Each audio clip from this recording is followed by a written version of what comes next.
Assalamualaikum warahmatullahi wabarakatuh. Bertemu lagi di Nurhid Official.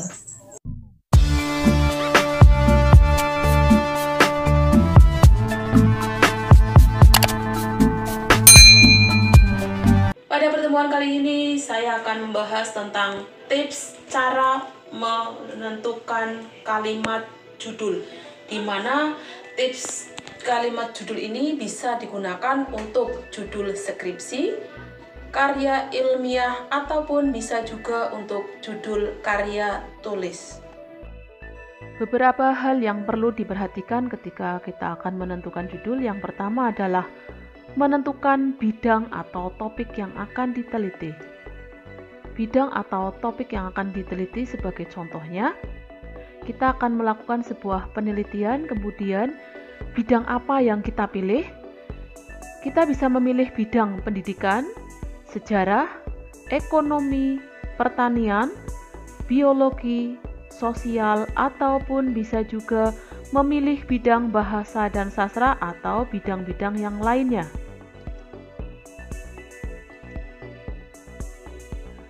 Kemudian yang kedua, menentukan titik fokus sesuai bidang atau topik. Yang pertama tadi, setelah kita menentukan bidang atau topik, maka bidang atau topik ini kita tentukan titik fokusnya. Sebagai contohnya, kita memilih bidang bahasa dan sastra. Bidang bahasa dan sastra ini fokusnya berupa apa saja? Fokus pada bidang bahasa dan sastra bisa berupa ragam bahasa, kajian makna, penguasaan kosakata, wacana, struktur novel, ataupun bisa juga berupa nilai-nilai. Kemudian contoh yang lainnya adalah bidang pendidikan. Bidang pendidikan ini fokus yang bisa kita teliti diantaranya adalah kita bisa meneliti tentang pengelolaan kelas, kemampuan guru, pemanfaatan laboratorium, model pembelajaran, pengembangan kurikulum, pelaksanaan pembelajaran, penggunaan metode, serta bisa juga kita fokuskan pada minat baca peserta didik ataupun fokus yang lain yang masuk dalam bidang pendidikan. Kemudian yang ketiga, menentukan hal spesifik dari fokus bidang penelitian. Tadi sudah dicontohkan yang dimaksud dengan bidang, kemudian fokus. Kita contohkan untuk lebih lanjutnya.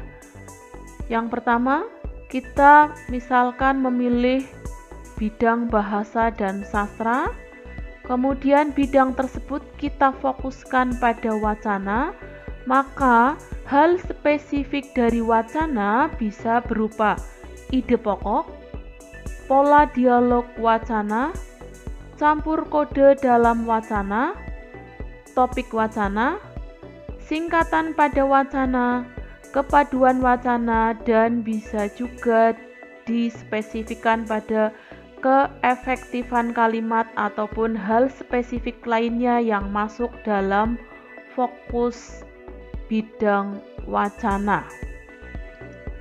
Kemudian yang kedua, misalkan kita memilih bidang pendidikan. Bidang pendidikan ini kita fokuskan pada pembahasan tentang peserta didik, maka titik fokus yang lebih spesifik dari peserta didik kita bisa membahas tentang prestasi, kreativitas, peran orang tua, kemampuan, motivasi, ataupun bisa juga kita spesifikkan pada minat belajar. Kemudian yang keempat adalah menunjukkan masalah yang diteliti. Masalah yang dimaksud di sini adalah adanya perbedaan apa yang ada di lapangan ataupun di lingkungan. Ketika kita akan melakukan sebuah penelitian, maka penelitian yang kita lakukan harus ada masalah. Masalah yang dimaksud di sini bisa berupa adanya perbedaan antara praktik dengan teori, ataupun bisa berupa perbedaan antara kenyataan dan harapan. Ketika praktik dengan teori, kenyataan dengan harapan ada perbedaan, maka hal ini menunjukkan bahwa di dalamnya ada masalah sehingga perlu untuk diteliti. Kemudian yang kelima, merumuskan judul yang baik. Bagaimana untuk merumuskan judul yang baik? Untuk merumuskan judul yang baik, yang pertama adalah judul dibuat dengan kalimat yang singkat dan jelas. Yang kedua, harus menunjukkan tempat penelitian yang jelas. Kemudian yang ketiga, menunjukkan variabel yang diteliti. Variabel yang dimaksud di sini adalah segala sesuatu yang akan menjadi objek pengamatan dalam penelitian. Ketika kita sudah merumuskan judul dengan hal yang perlu diperhatikan tadi, kemudian sebelum kita membuat judul, kita bisa mempelajari tentang formulasi-formulasi seperti apa untuk bisa dengan mudah menentukan judul penelitian. Ada beberapa formulasi yang perlu diperhatikan. Yang pertama, kita bisa melihat pada contoh di sini. Formulasi yang pertama adalah peningkatan X melalui Y pada Z. Tadi di sini disebutkan ada kata variabel, di mana yang dimaksud dengan variabel adalah segala sesuatu yang akan menjadi objek pengamatan dalam penelitian. Dari formulasi ini kita bisa melihat ada simbol X, Y, Z, di mana simbol ini menunjukkan variabel yang akan diteliti. Kemudian variabel formulasi yang kedua, kita bisa melihat di sini ada formulasi kemampuan X dalam Y, atau bisa juga menggunakan formulasi hubungan X terhadap Y di Z, atau bisa juga menggunakan formulasi hubungan X dan Y,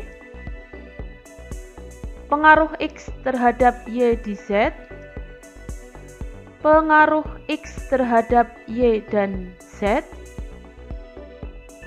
dampak X di Y, atau bisa juga menggunakan formulasi pengembangan X dalam Y di Z, serta bisa juga dipilih formulasi peranan X dalam Y.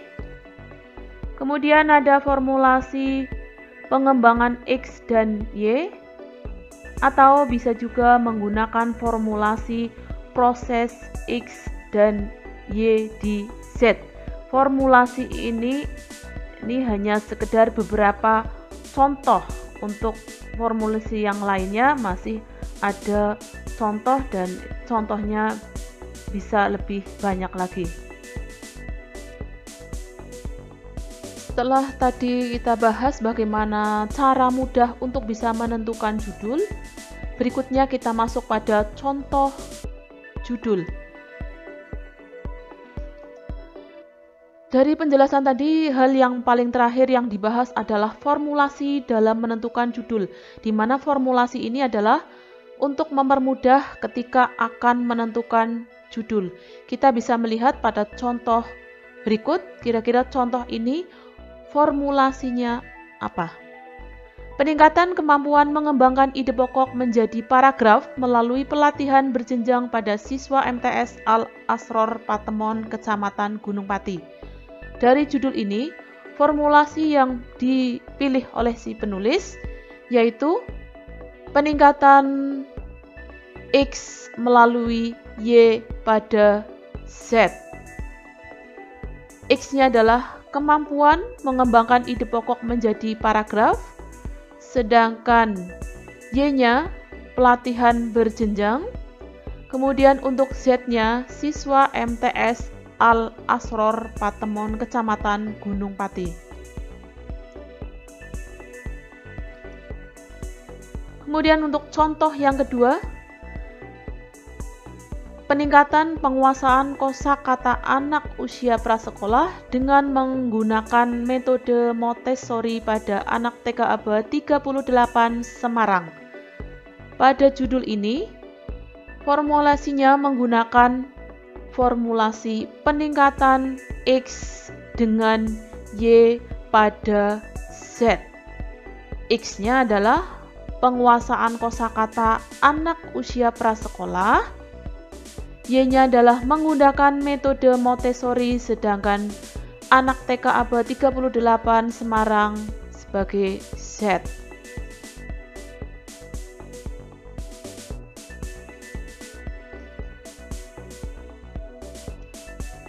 Kemudian contoh judul berikutnya, peningkatan pengajaran menulis dengan media gambar seni di SLTP 1 Kaliwiro Wonosobo.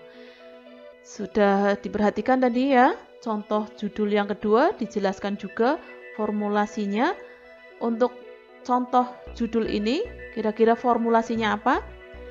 Peningkatan pengajaran menulis dengan media gambar seni di SLTP 1 Kaliwiro Wonosobo. Formulasinya, peningkatan X dengan Y di Z. Tahu ya, X-nya yang mana? Kemudian Y mana dan Z-nya mana. Kemudian contoh judul berikutnya ada kemampuan siswa kelas 8 SLTP 3 Rembang dalam menyusun wacana pidato berdasarkan ketepatan diksi. Ini untuk berikutnya silakan diperhatikan. Sudah paham tentunya? Kira-kira ini formulasinya apa? Tadi formulasi itu tujuannya hanya untuk mempermudah ketika kita akan menentukan judul. Kemudian contoh judul yang berikutnya, hubungan antara status sosial ekonomi wali murid dan prestasi belajar.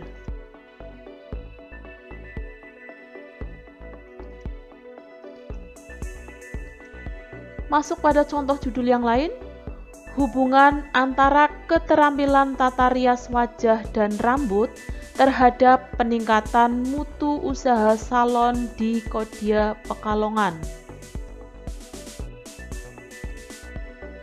Kemudian, hubungan antara makanan bekal dengan pertumbuhan kreativitas anak didik TK Pertiwi Jepang Pakis Jati Kudus. Contoh berikutnya, pengaruh limbah industri terhadap kualitas air Sungai Kaligarang Semarang. Studi khusus di daerah Srondol Kulon.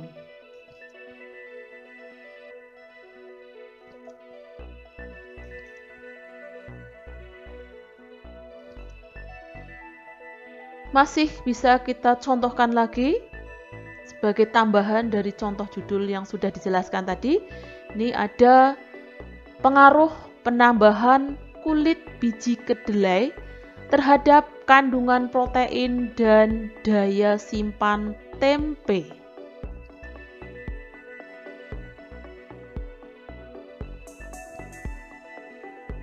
Kemudian ada dampak pengangguran terhadap tindak kejahatan di Desa Krandegan, Kecamatan Puring, Kabupaten Kebumen.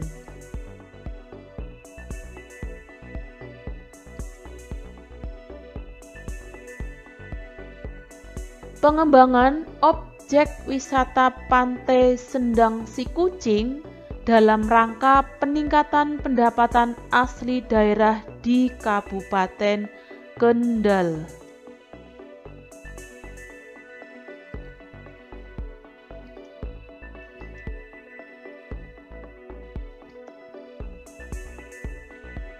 Contoh judul yang lainnya, peranan seniman Yogyakarta dalam perjuangan kemerdekaan tahun 1945 sampai dengan tahun 1949.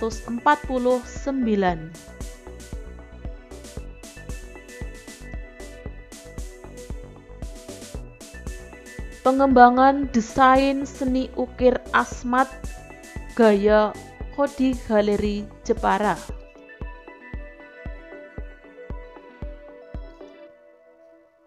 Kemudian ada proses produksi dan estetika visual seni kerajinan model di Desa Kriya Jepara.